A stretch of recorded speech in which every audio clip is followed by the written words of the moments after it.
Donc les techniques culturales simplifiées ne permettent pas d'augmenter la fertilité des sols. Hein.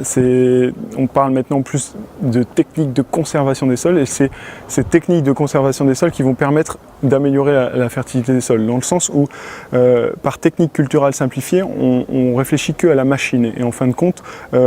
c'est pas la machine qui va améliorer l'état du sol. La machine peut améliorer l'état du sol, mais un labour va peut-être faire améliorer l'état du sol d'une certaine manière, une machine de TCS va l'améliorer d'une autre manière, et en fin de compte, c'est au global, donc l'agriculture de conservation au global, donc si on cumule la non-compaction des sols via des pneumatiques adaptés, si on utilise des couverts végétaux dans la rotation, qu'on ramène des légumineuses dans la rotation, si on limite l'utilisation de pesticides via des traitements bas volume, des choses comme ça, là on va augmenter la fertilité du sol. Si on ajoute des couverts végétaux, des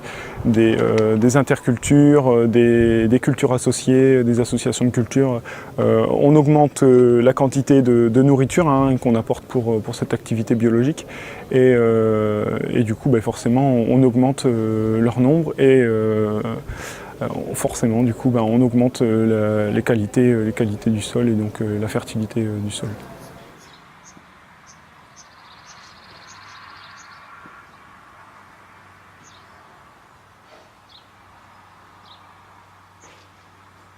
On a observé qu'il n'y avait pas forcément de différence de rendement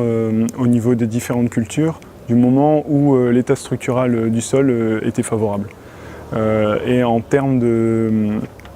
pour ce qui est agriculture de conservation, on raisonne beaucoup plus au niveau des marges plutôt qu'au niveau des rendements, parce qu'on a des diminutions de coûts, donc au niveau économique, c'est plus intéressant de raisonner au niveau des marges que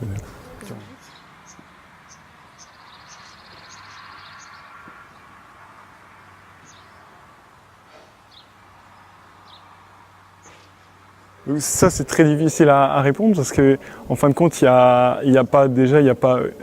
un itinéraire technique pour l'agriculture de conservation. Il faut vraiment s'adapter en fonction des années, savoir si on va travailler en fonction de l'état structural du sol, si on va travailler plus profond, moins profond. Donc forcément, ça va influencer sur les marges, mais on peut estimer que, bon an, mal an, on peut avoir une économie de 20 à 40 euros, ça c'est des études qu'on a menées, 20 à 40 euros par an, par hectare au niveau des charges de mécanisation et de carburant. Et au niveau des pesticides, à partir du moment où en fait tout est bien mis en œuvre, il n'y a pas d'augmentation d'utilisation de pesticides. Et en général, les agriculteurs qui sont en agriculture de conservation se posent beaucoup de questions, notamment par rapport aux pesticides, et sont souvent dans des démarches de traitement bas volume. Et du coup, pour ces agriculteurs qui sont dans ces démarches-là, on peut même dire qu'il y a des diminutions à ce niveau-là.